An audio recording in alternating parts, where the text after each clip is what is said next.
नमस्कार विद्यार्थी मित्रांनो. आज आपण या व्हिडिओमध्ये पोलीस भरती सराव प्रश्नपत्रिका पाहणार आहोत. मुख्यतः या व्हिडिओमध्ये पोलीस भरतीमध्ये विचारण्यात आलेले महत्त्वाचे प्रश्न आपण रिव्हिजन म्हणून घेत आहोत.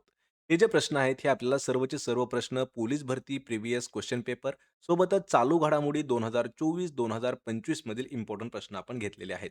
त्यामुळे आपल्याला या व्हिडिओची जर पीडीएफ डाउनलोड करायची असेल तर आपलं टेलिग्राम चॅनल आहे मराठी नोकरी या नावानं. त्याला जाऊन जॉइन करा. त्याची लिंक तुम्हाला डिस्क्रिप्शनमध्ये दिलेली आहे. सोबतच मित्रांनो चॅनलवरती जर नवीन असाल तर लगेच आपल्या मराठी नोकरी यूट्यूब चॅनलला देखील सबस्क्राईब करून ठेवा.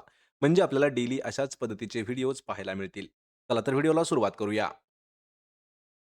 तर पहा आपला प्रश्न पहिला आहे. 1986 मध्ये चेर्नोबिल अणुऊर्जा प्रकल्पात झालेला अपघात खालीलपैकी रशियातील कोणत्या राज्यामध्ये झाला होता? मित्रांनो प्रश्न हा खूप महत्त्वाचा आहे. यावरती खूप सारे व्हिडिओ सुद्धा YouTubeवरती आपल्याला अवेलेबल आहेत आणि हा प्रश्न सुद्धा आपल्याला 2 ते 3 वेळा आतापर्यंत परीक्षेमध्ये विचारण्यात आलेला आहे. प्रश्न काय आहे लक्षात ठेवा. 1986 साली चेर्नोबिल या ठिकाणी एक अणुऊर्जा प्रकल्पामध्ये म्हणजे ॲटॉमिक ह्याच्यामध्ये थोडासा प्रॉब्लेम होऊन एक अपघात झाला होता.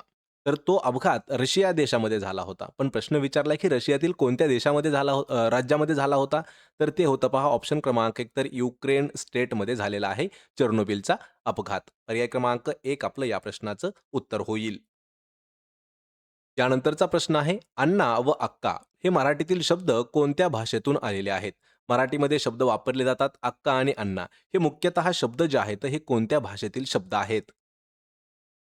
तर या प्रश्नाचं योग्य उत्तर आहे पर्याय क्रमांक 2 तर अक्का आणि अण्णा हे मराठी भाषेतील प्रॉपर शब्द नसून तर हे कानडी या भाषेतील शब्द होते. पण ते कानडी भाषेमधून मराठी भाषेमध्ये आलेले आहेत. त्यामध्ये एक पॉइंट्स आहे तो पॉइंट पहा. अण्णा, अक्का, भाकरी, तूप, कांबळे, आई, बांगडी, काका, ताई, आप्पा हे जे शब्द आहेत तर हे काही महत्त्वाचे कानडी शब्द असून हे परप्रांतीय भारतीय शब्द म्हणून त्यांना ओळखलं जातं आणि हे मराठीमध्ये जशास तसे रूढ देखील झालेले आहेत. पर्याय क्रमांक 2 आपलं उत्तर होईल. यानंतरचा प्रश्न आहे, कोणत्या देशाने 17 फेब्रुवारी 2024 रोजी अरमान अँटी बॅलिस्टिक क्षेपणास्त्र प्रणालीचं अनावरण केलेलं आहे? यावर सुद्धा आपल्याला प्रश्न 2024च्या पोलीस भरतीमध्ये थोडासा विचारण्यात आला होता. प्रश्न असा आहे, की फेब्रुवारी 2024 मध्ये अरमान या नावाची अँटी बॅलिस्टिक क्षेपणास्त्र जे आहे, मिसाईल या प्रणालीचं अनावरण जे आहे, ते कोणत्या देशाने केलं आहे?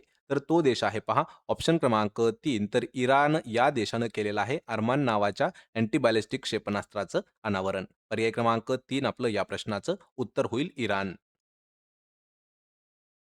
प्रश्न क्रमांक 14 आहे. केंद्र सरकारने कोणत्या राज्यातील कैमूर वन्यजीव अभयारण्यामध्ये व्याघ्र प्रकल्प स्थापन करण्यास मान्यता दिलेली आहे? कैमूर वन्यजीव अभयारण्य हे कोणत्या राज्यामध्ये आहे? सरळ सरळ आपल्याला प्रश्न विचारलेला आहे. पण या ठिकाणी प्रश्न थोडासा फिरून विचारला आहे. केंद्र सरकारने कोणत्या राज्यातील कैमूर वन्यजीव अभयारण्यामध्ये व्याघ्र प्रकल्प स्थापन करण्यास मान्यता दिलेली आहे? तर कैमूर वन्यजीव अभयारण्य जे आहे ते बिहार या राज्यामध्ये आहे. पर्याय क्रमांक 1 आपलं या प्रश्नाचं योग्य उत्तर होईल. यानंतरचा प्रश्न आहे पहा, रॅपिड अँटिजन टेस्ट त्याला आपण रॅट टेस्ट म्हणतो किंवा रॅट म्हणतो. ही जी चाचणी आहे, ही कोणत्या रोगाशी संबंधित असणारी चाचणी आहे? मित्रांनो लक्षात ठेवायचं आहे, जो काळ 2020 चा होता, त्यामध्ये सर्वांना या चाचणीविषयी माहीत होतं. रॅट काय आहे? तर रॅट म्हणजे रॅपिड अँटिजन टेस्ट आणि ही जी आहे, ही कोरोना म्हणजेच कोविड या रोगाशी संबंधित आहे. पर्याय क्रमांक 4 आपलं उत्तर असेल. त्यानंतरचा प्रश्न आहे पहा, प्रधानमंत्री भारत सरकार यांची सुरक्षा व्यवस्था सांभाळणारी मुख्य संस्था कोणती आहे? प्रश्न थोडासा महत्त्वाचा आहे. संसद सांभाळणारी कोणती आहे पहा, संसद. याची सुरक्षा सांभाळणारी जी संस्था आहे, तर ती आहे पहा CRPF. त्याच पद्धतीने प्रधानमंत्री जे आहेत आपल्या भारताचे, त्यांची सुरक्षा व्यवस्था सांभाळणारी मुख्य जी संस्था आहे, ती कोणती आहे? तर लक्षात ठेवायची ती आहे पहा SPG. पर्याय क्रमांक 3 आपलं या प्रश्नाचं योग्य उत्तर होणार आहे. या प्रश्नामध्ये तुमच्यासाठी मित्रांनो मी 2 प्रश्न विचारतो. यामध्ये सर्वात पहिला की NSG जे आहे याचं आपल्याला फुल फॉर्म सांगायचं आहे आणि दुसरं जे आहे पहा SPG तर SPGचा सुद्धा फुल फॉर्म आपण कमेंट करून मला सांगायचा आहे. पर्याय क्रमांक 3 आपलं या प्रश्नाचं उत्तर असेल. प्रश्न 7वा आहे. इंटरनॅशनल क्रिमिनल पोलीस ऑर्गनायझेशन या जागतिक पोलीस संघटनेचे मुख्यालय कोणत्या देशामध्ये आहे? यापूर्वी प्रश्न आपल्याला असा विचारला होता, की जागतिक पोलीस संघटनेचं मुख्यालय कोणत्या ठिकाणी आहे? पण या ठिकाणी थोडासा फिरवला आहे. इंटरनॅशनल क्रिमिनल पोलीस ऑर्गनायझेशन या जागतिक पोलीस संघटनेचं मुख्यालय हे कोणत्या ठिकाणी आहे? तर ते येतं पहा ऑप्शन क्रमांक 1 तर फ्रान्स या देशामध्ये आहे जागतिक पोलीस संघटनेचं मुख्यालय. पर्याय क्रमांक 1 आपलं या प्रश्नाचं उत्तर होईल. यानंतरचा प्रश्न आहे महाराष्ट्रातील 5 ज्योतिर्लिंगांपैकी औंढा नागनाथ हे ज्योतिर्लिंग कोणत्या जिल्ह्यामध्ये स्थित आहे? प्रश्न खूप महत्त्वाचा आहे. आपल्याला यावरती 2 प्रश्न विचारले जातात. पहिला प्रश्न असा विचारला जातो, की भीमाशंकर जे आहे, भीमाशंकर लक्षात ठेवा, भीमाशंकर कोणत्या जिल्ह्यामध्ये आहे? दुसरा प्रश्न विचारला जातो, की परळी वैजनाथ हे देखील कोणत्या जिल्ह्यामध्ये आहे? असा प्रश्न विचारला जातो. आणि या ठिकाणी विचारलाय, की आपल्याला औंढा नागनाथ हे ज्योतिर्लिंग कोणत्या जिल्ह्यामध्ये आहे? तर औंढा नागनाथ लक्षात ठेवायचंय हे हिंगोली या जिल्ह्यामध्ये स्थित आहे. पर्याय क्रमांक 2 आपलं या प्रश्नाचं योग्य उत्तर होणार आहे. भीमाशंकर जे आहे, तर भीमाशंकर आहे पहा पुण्यामध्ये आणि परळी वैजनाथ जे आहे, ती आहे बीड या जिल्ह्यामध्ये. बीड जिल्ह्यातील परळी वैजनाथ तालुक्यामध्येच आहे परळी वैजनाथ. आणि हे जे आहेत, तर हे ज्योतिर्लिंग आहेत. महाराष्ट्रामध्ये आपल्या टोटल 5 ज्योतिर्लिंग आहेत लक्षात ठेवा. यावरती सुद्धा प्रश्न आपल्याला विचारलेला आहे. आणि भारतामध्ये एकूण 12 ज्योतिर्लिंग आहेत. पर्याय क्रमांक 2 आपलं या प्रश्नाचं उत्तर असणार आहे. प्रश्न क्रमांक 9 आहे. लता मंगेशकर यांची जुनी गाणी मंत्रमुग्ध करतात. अधोरेखित वाक्प्रचाराचा अर्थ आपल्याला सांगायचा आहे आणि अधोरेखित केलेला वाक्प्रचार आहे मंत्रमुग्ध करतात. याचा वाक्प्रचाराचा नेमका अर्थ काय आहे? तर मंत्रमुग्ध म्हणजे काय? तर एखाद्या मनावरती जादू करणं. म्हणजेच ऑप्शन क्रमांक 3 आपलं या प्रश्नाचं उत्तर होईल. मनावर जादू होणे किंवा मनावर जादू करणे म्हणजे काय? तर मंत्रमुग्ध होणे. पर्याय क्रमांक 3 आपलं या प्रश्नाचं उत्तर होईल. आणि मित्रांनो अशाच पद्धतीचे महत्त्वाचे जे वाक्प्रचार, म्हणी जे आहेत, हे जर व्हिडिओ पाहायचे असतील, तर यांच्याही लिंक्स मी तुम्हाला डिस्क्रिप्शनमध्ये दिलेल्या आहेत. यानंतरचा प्रश्न आहे पहा, केंद्र सरकारच्या नीती आयोगाच्या धर्तीवर मित्र संस्था कोणत्या राज्याने स्थापन केलेली आहे? केंद्र सरकारचे एक आयोग आहे पहा, नीती आयोग. याच्याच बेसिसवरती मित्र संस्था म्हणून एका राज्याने एक संघटन स्थापन केलं आहे. तर ते कोणतं राज्य आहे? तर ते आहे ऑप्शन क्रमांक 4 तर महाराष्ट्रामध्ये नीती आयोगाच्या धर्तीवरतीच मित्र संस्था म्हणून एक स्थापन केली आहे. पर्याय क्रमांक 4 आपलं या प्रश्नाचं उत्तर होईल.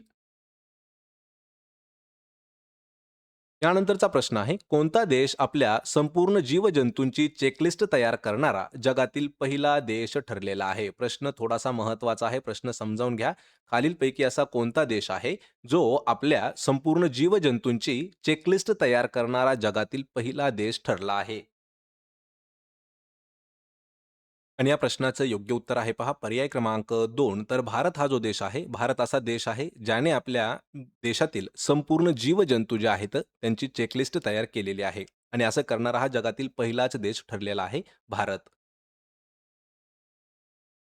प्रश्न क्रमांक 12 आहे. महाराष्ट्र राज्यातील पहिले कुटुंब न्यायालय कोणत्या शहरात सुरू करण्यात आलेले आहे? पहा, आपल्या राज्यामधील सर्वात पहिलं कुटुंब न्यायालय जे आहे, हे कोणत्या शहरामध्ये सुरू करण्यात येत आहे? मित्रांनो, या ठिकाणी प्रश्न जो आहे, हा आपल्याला पुणे भरतीसाठी विचारला होता आणि या प्रश्नाचं उत्तर सुद्धा आहे पहा ऑप्शन क्रमांक 3 तर पुणे या ठिकाणी आपल्या राज्यातील पहिलं कुटुंब न्यायालय जे आहे, हे सुरू करण्यात आलेलं आहे.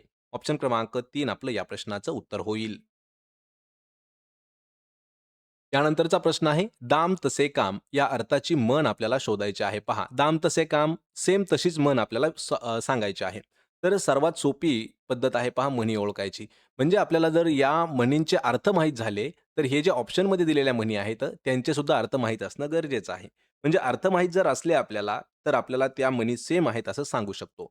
दाम तसे काम म्हणजे काय? तर जशी देनावळ तशी धुनावळ. पर्याय क्रमांक 3 आपलं या प्रश्नाचं योग्य उत्तर होणार आहे. यामध्ये काही पॉइंट्स आहेत पहा. जन्म आला हेला आणि पाणी वाहून मेला. मग याचा अर्थ काय तर अयोग्य ठिकाणी जन्म झाल्यावर आयुष्य कष्टात जातं. दुसरं जे काय आहे, डोंगर पोखरून उंदीर काढणे म्हणजे खूप कष्ट, पण मिळणारा जो मोबदला आहे तो खूप कमी असतो. तिसरं क्रमांकाचा काय आहे, दाम तसे काम म्हणजे जेवढी गुंतवणूक करतो तेवढाच फायदा होतो आणि खान तशी माती, बाप तसा बेटा. या ठिकाणी उत्तर असणार आहे आपलं पर्याय क्रमांक 3. आणि मित्रांनो अशाच पद्धतीच्या आपल्याला 200 म्हणी जर पाहायच्या असतील, तर त्याचीही लिंक मी तुम्हाला डिस्क्रिप्शनमध्ये दिलेली आहे. आपल्याला त्या 200 म्हणीपैकीच 1 ते 2 म्हणी अशा असतात, की प्रत्येक परीक्षेला त्या विचारल्या जातात. यानंतरचा प्रश्न आहे, महाराष्ट्राच्या सातारा, कोल्हापूर आणि सांगली जिल्ह्यांमधून प्रवाहित होणाऱ्या नदीचं नाव काय आहे? जिल्हा विशेष प्रश्नावरती आपण या प्रश्नाचा उल्लेख केलेला आहे. लक्षात ठेवा मित्रांनो, त्यामुळे हा प्रश्न थोडासा इम्पोर्टंट होतो. सातारा, कोल्हापूर, सांगली या जिल्ह्यांमधून प्रवास करणारी एक नदी आहे. तिचं नाव काय आहे? आपल्या सर्वांना माहीत आहे, की ती नदी आहे ऑप्शन क्रमांक 3 तर कृष्णा नदी ही सातारा, कोल्हापूर आणि सांगली या जिल्ह्यांमधून प्रवास करते. ऑप्शन क्रमांक 3 आपलं या प्रश्नाचं उत्तर होईल. यानंतरचा प्रश्न आहे, जागतिक सीमा शुल्क दिन दरवर्षी कोणत्या तारखेला साजरा केला जातो? दिनविशेष स्पेशल हा प्रश्न विचारलेला आहे. मित्रांनो, यापूर्वी आपण 2 व्हिडिओ घेतलेले आहेत. एकामध्ये राष्ट्रीय दिनविशेष आपण पूर्णपणे घेतलेले आहेत आणि एका व्हिडिओमध्ये जागतिक दिनविशेष पूर्णपणे घेतलेले आहेत. जागतिक सीमा शुल्क दिवस हा कोणत्या तारखेला साजरा केला जातो? तर तो केला जातो पर्याय क्रमांक 1 26 जानेवारी. 26 जानेवारीला अजून काय-काय असतं? तर 26 जानेवारीला प्रजासत्ताक दिन म्हणून सुद्धा साजरा केला जातो. लक्षात ठेवा. या ठिकाणी हा प्रश्न थोडासा इम्पोर्टंट होतो. त्यानंतरचा प्रश्न आहे, पंतप्रधान आयुष्यमान भारत जन आरोग्य या योजनेअंतर्गत किती वर्ष व त्याहून अधिक वयाच्या सर्व ज्येष्ठ नागरिकांना आरोग्य सुविधा उपलब्ध करून देण्यास मंजुरी देण्यात आलेली आहे? प्रश्न थोडासा समजावून घ्या. पंतप्रधान आयुष्यमान भारत जन आरोग्य ही जी योजना आहे, या योजनेअंतर्गत किती वर्ष किंवा त्या वर्षापेक्षा जास्त अधिक वयाच्या सर्व नागरिकांना आरोग्य सुविधा उपलब्ध करून देण्यास मंजुरी देण्यात आलेली आहे? आणि या ठिकाणी योग्य उत्तर असणार आहे पर्याय क्रमांक 4 तर 70 वर्ष आणि 70 वर्षापेक्षा जास्त जेवढे काही ज्येष्ठ नागरिक आहेत, त्यांना आरोग्य सुविधा उपलब्ध करून देण्यास मंजुरी देण्यात आलेली आहे. आणि ती योजना कोणती आहे? पंतप्रधान आयुष्यमान भारत जन आरोग्य. ऑप्शन क्रमांक 4 आपलं या प्रश्नाचं उत्तर होईल. यानंतरचा प्रश्न आहे पहा, अनाठायी या शब्दाचा समानार्थी शब्द आपल्याला ओळखायचा आहे. कोणतीही परीक्षा जरी असली, त्यामध्ये आपल्याला समानार्थी आणि विरुद्धार्थी शब्द हे 100% विचारले जातात. तर आपल्याला समानार्थी शब्द आता पाहायचा आहे अनाठायी. अनाठायी म्हणजे काय? तर याचा समानार्थ शब्द काय असणार आहे? तर तर्कविरहित. कसल्याही प्रकारचा तर्क नसलेला तो असतो तर्कविरहित म्हणजेच अनाठायी. या ठिकाणी उपहास हा देखील शब्द आहे, तर याची निंदा आणि अपमान हे समानार्थी शब्द आहेत. आणि अशाच पद्धतीची आपल्याला टी-सी-एस आणि आय-बी-पी-एस पॅटर्ननुसार किंवा त्यामध्ये परीक्षेमध्ये विचारण्यात आलेले समानार्थी शब्द जर पाहायचे असतील, तर त्याचीही लिंक तुम्हाला मी डिस्क्रिप्शनमध्ये दिलेली आहे. पर्याय क्रमांक 2 आपलं या प्रश्नाचं उत्तर होईल. यानंतरचा प्रश्न आहे, महाराष्ट्रात कोणत्या शहराचे नामकरण धाराशिव असे करण्यात आलेले आहे? थोडासा इतिहास आहे, लक्षात ठेवा. इतिहास समजावून घ्या. महाराष्ट्रातील जिल्हाविशेष जे आहे, त्यामध्ये हा जिल्हा थोडासा महत्त्वाचा आहे, ज्याचं नामकरण सध्या धाराशिव म्हणून करण्यात आलेलं आहे. आणि तो जो जिल्हा आहे, लक्षात ठेवा, तो जिल्हा आहे पर्याय क्रमांक 2 तर उस्मानाबाद या जिल्ह्याचं नाव धाराशिव असं करण्यात आलेलं आहे. पण यावरती कन्फ्यूज होणारे आपल्याला 3 प्रश्न नेहमी विचारले जातात. पहिला प्रश्न विचारला जातो, की उस्मानाबादचं प्राचीन नाव काय आहे? म्हणजे उस्मानाबादचं जुनं नाव विचारलं जातं. तर जुनं नाव सुद्धा उस्मानाबादचं धाराशिव आहे. लक्षात ठेवा. या ठिकाणी नवीन नाव काय आहे? नवीन नाव सुद्धा उस्मानाबादचं धाराशिव आहे. या ठिकाणी अजून आपल्याला 2 असे जिल्हे आहेत, की त्यांच्यावरती सुद्धा प्रश्न विचारले जातात. छत्रपती संभाजीनगर आणि अहमदनगर. तर अहमदनगरचं सध्याचं प्रस्तावित नाव काय आहे? तर अहिल्यानगर. म्हणजे नाव ते झालेलं आहे पहा, प्रस्तावित म्हणण्यापेक्षा ते नाव सध्या लीगली झालेलं आहे. अहिल्यानगर अहमदनगरचं नवीन नाव आणि संभाजीनगरचं जुनं नाव जे आहे, ते आहे पहा औरंगाबाद. प्रश्न विचारला जाऊ शकतो, की औरंगाबादाचं जुनं नाव काय आहे?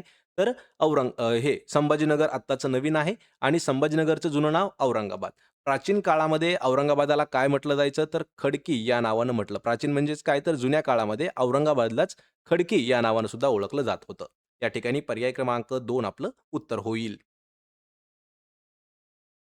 त्यानंतरचा प्रश्न आहे पहा, आंतरराष्ट्रीय एकात्मिक पर्वत विकास केंद्र या आंतरशासकीय संस्थेचे मुख्यालय हे कोणत्या देशामध्ये स्थित आहे? या प्रश्नाचं उत्तर आहे ऑप्शन क्रमांक 1 तर नेपाळ हा जो देश आहे, नेपाळ या देशामध्ये आहे आंतरराष्ट्रीय एकात्मिक पर्वत विकास केंद्र या आंतरशासकीय संस्थेचं मुख्यालय. पर्याय 1 आपलं उत्तर असेल. त्यानंतरचा प्रश्न आहे, कोणता देश 2030 पासून पशुधन कार्बन डायऑक्साईड या उत्सर्जनावरती कर लागू करणार आहे? कर म्हणजे काय? तर टॅक्स लागू करणार आहे. कशावरती? तर पशुधन कार्बन डायऑक्साईड उत्सर्जनावरती. आणि तो देश ठरलेला आहे पर्याय क्रमांक 3 डेन्मार्क. ऑप्शन 3 आपलं या प्रश्नाचं योग्य उत्तर होईल. तर मित्रांनो, हे होते महत्त्वाचे 20 प्रश्न जे आपल्याला चालू घडामोडी आणि सोबतच पोलीस प्रिव्हियस क्वेश्चन पेपरवरती विचारण्यात आले होते. त्या 20 पैकी किती प्रश्नाचे उत्तर देता आलं हे मला कमेंट करून आपण नक्की सांगायचं आहे. व्हिडिओ जर आवडला तर व्हिडिओला आपल्या लाईक करा, मित्रामध्ये व्हिडिओ शेअर करा आणि आपल्या मराठी नोकरी यूट्यूब चॅनलला सबस्क्राईब करून ठेवा. प्रत्येक व्हिडिओची पी-डी-एफ तुम्हाला जशास तशी अगदी फ्रीमध्ये मिळवायची असेल, तर आपलं टेलिग्राम चॅनल आहे मराठी नोकरी. त्याला सुद्धा जाऊन जॉइन करा. त्याचीही लिंक मी तुम्हाला डिस्क्रिप्शनमध्ये दिलेली आहे. आपण भेटूया पुढच्या एका अशाच नवीन व्हिडिओमध्ये. तोपर्यंत जय हिंद, जय महाराष्ट्र.